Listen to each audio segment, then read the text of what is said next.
Hola and welcome to my 10 signs he's lying to you video.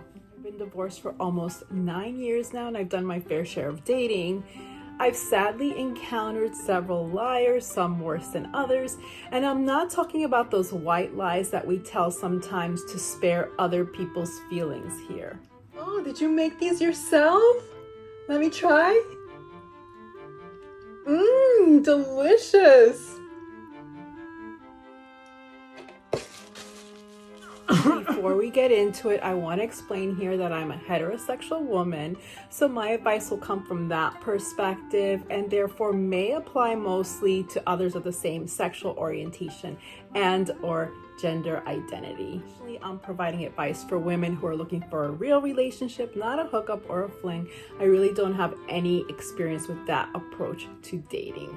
One more thing, I'm all about self-love and being true to yourself. So if you're looking for dating advice that's centered around how to get the guy, there are other YouTube channels that can help you out with that. See the links in my description. My dating advice is always centered around your best interest, how to stay safe, how not to betray yourself, and how to always keep your dignity intact.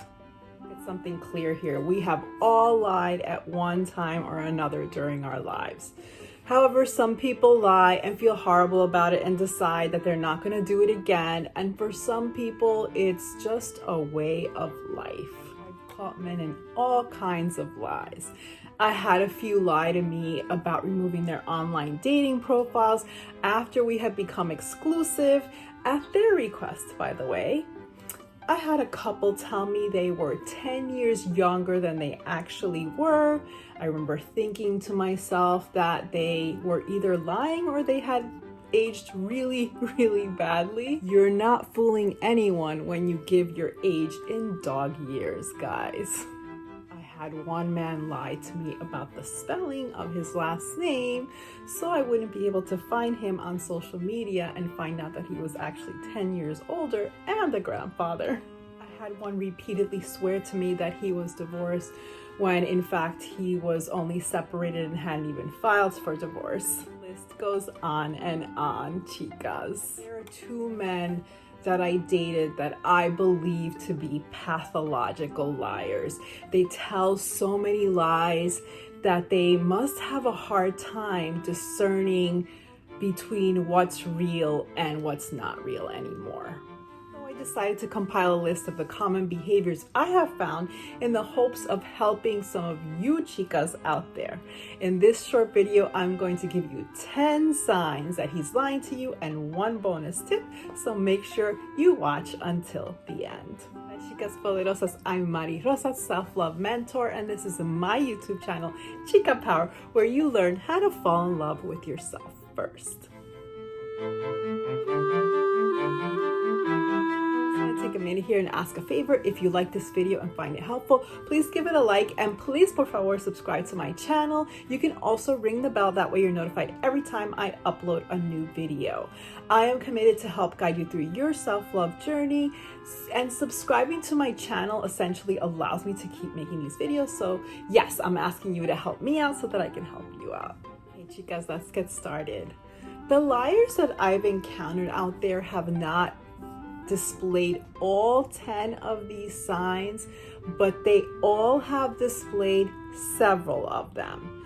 So don't break up with your guy if he exhibits one of these behaviors only once or twice. However, if you see a pattern of multiple signs that he's displaying regularly, then it's definitely a cause for alarm. Number one is he doesn't make eye contact when he answers your critical questions or talks about certain topics. About 10 years ago, there was a TV series called Lie to Me with Tim Roth, who played a badass deception expert who would get called in to help the police and the FBI crack difficult cases. He would study people's body language and micro expressions to pinpoint when suspects were lying or telling the truth. The most common tell for when someone is lying is that they don't make eye contact when they're answering a critical question. Some people, myself included, don't tend to make eye contact a lot when we're speaking to someone.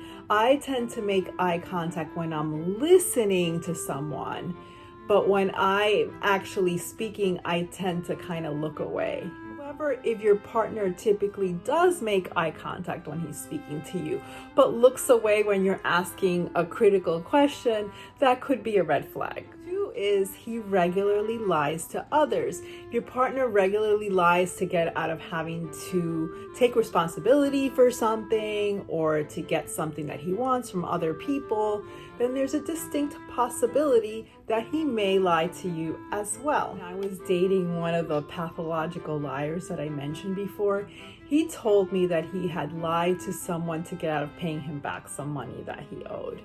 Later in the relationship, I lent him some money, which he promised that he would pay back as soon as he could, yet he went on to buy himself a large screen TV before he had repaid me. I eventually had to ask him to repay me the amount, which I was very uncomfortable doing. Number three is he lies for his friends. If your partner mentions to you that he often serves as the alibi for his friends and or lies to their wives and girlfriends for them, then it's very possible that his friends are doing the same for him. Think about it. What is he getting out of being the fall guy for his friends and being the one that their wives and girlfriends don't like or trust? Yeah, it's most likely not such a selfless act. Number four is he often makes promises that he doesn't keep. Let's face it, making false promises is a form of lying. And again here, I'm not referring to one instance where your partner may have promised you one thing and it didn't happen due to unforeseen circumstances. That kind of thing happens. Talking, he goes out of his way to promise you that he's gonna do something, even if you didn't ask him to promise you, and then he doesn't regularly. I saw this pattern with the other pathological liar that I mentioned before. Even though I only dated him for several months, the words "I promise" would come tumbling out of his mouth almost involuntarily, and he seldom delivered when he promised that he would. Interestingly, when he didn't make promises, he typically followed through. It's almost like he promised when he knew that he really had no intention of stepping up because he felt like he needed to convince me that he would. Go figure. Number five is he does not take accountability for his part in the demise of his past relationships or any negative things that have happened in his life. I know that bad things do happen to good people, but we all need to be accountable for our mistakes in life. We are human after all, and none of us are perfect. It's a red flag when I meet someone who demonizes all of their exes and blames them for everything that went wrong in every past relationship because they need to appear 100% pure and blameless. To me, is a sign of someone who cannot be authentic, real, vulnerable, and is likely hiding some big, ugly skeletons. Number six is he tells you too many details about a particular date or event. Some people give you a ton of details every time they open their mouths to say anything. But if he doesn't usually give you a blow-by-blow account about his day, but he does so on certain occasions when he's been unavailable or unreachable, he could be overcompensating. Number seven is he has weird phone or technology issues on a regular basis. This behavior is one of the most common ones that I've seen from the men that I've caught lying to me. From "my phone isn't taking a charge today" to "I'm gonna be in a place where the reception is really bad even though he's never been there before," to "my phone is not giving me any text or call notifications for some reason." I've heard them all. I even had one guy that I was dating tell me one day that his phone was inexplicably sending the thumbs up emoji to cover up for the fact that he had sent an inappropriate thumbs up as a response to one of my messages. The irony here is that their phones always magically go back to working properly until the next time they need an excuse for why they aren't responding to your texts or phone calls. Number 8 is he gaslights you.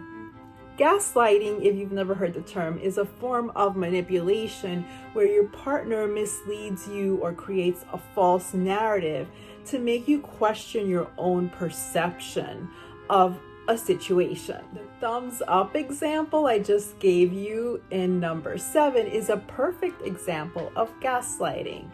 So he randomly sent me a few thumbs up emojis after the first inappropriate one and said something like, I don't know why my phone keeps doing this. I'm not sending these thumbs up emojis. So what he did here was that he created an alternate reality to manipulate my perception of that first thumbs up that had me thinking that he was a bit callous or uncaring. Another common form of gaslighting is when your partner tells you that you're overreacting when you call them out on their inappropriate or hurtful behavior. This goes back to number 5. He isn't taking responsibility for his actions. I think I may create a video on gaslighting itself. It's a very juicy topic. Number 9 is it just doesn't feel right. While I caution against accusing anyone of anything based on nothing but a hunch, I also don't think that you should completely brush off your sixth sense here. If you, like me, get warning feelings about people that often, if not always, pan out, then you should treat those feelings, downloads, premonitions, whatever you want to call them, as a red flag and just proceed with caution. And this segues very nicely into number 10. Number 10 is there exists a preponderance of signs that he might be lying. Like I said before, I don't ever think we should hang our suspicions hat on one or even two of these behaviors. However, if he's exhibited 3 or more of these behaviors, and particularly if he's exhibited some of them more than once or regularly, in my experience, you will likely end up catching him in some lies, maybe even some significant ones. I sincerely hope not for your sake. And I promise you a bonus tip here. This one's kind of a no-brainer. If you've already caught him in a lie, a big one in particular, I can almost guarantee he's gonna keep doing it even if he swears up and down that he won't. And even if he doesn't, can you ever trust him again anyway? Guys, you know my videos are not complete without some Latina sabiduría or wisdom. My beautiful mommy often used refranes to land her message. A refrán is a wise Latina saying or adage. Today's nugget of sage advice is más rápido se coge al mentiroso que al cojo. Which translates to you can catch a liar faster than you can catch someone who's limping. This informs us that liars can indeed be caught. And my advice here is catch and release chicas poderosas. Plenty of fish in the sea, and your King Neptune is likely making his way to your warm and inviting waters as we speak. Watch my How to Attract Mr. Right video to help him make his appearance faster. I hope you enjoyed this video. If so, give it a like and subscribe to my channel. And please, por favor, give me your feedback and your questions in the comments down below. I read and respond to them all. This year, I want to focus on topics that you want to hear about, so please also let me know what those are. And lastly, I invite you to follow me on Instagram for lots more inspirational content. You can find me at marirosas_chica power. Besos y abrazos a todas. Hugs and kisses to all. Mwah.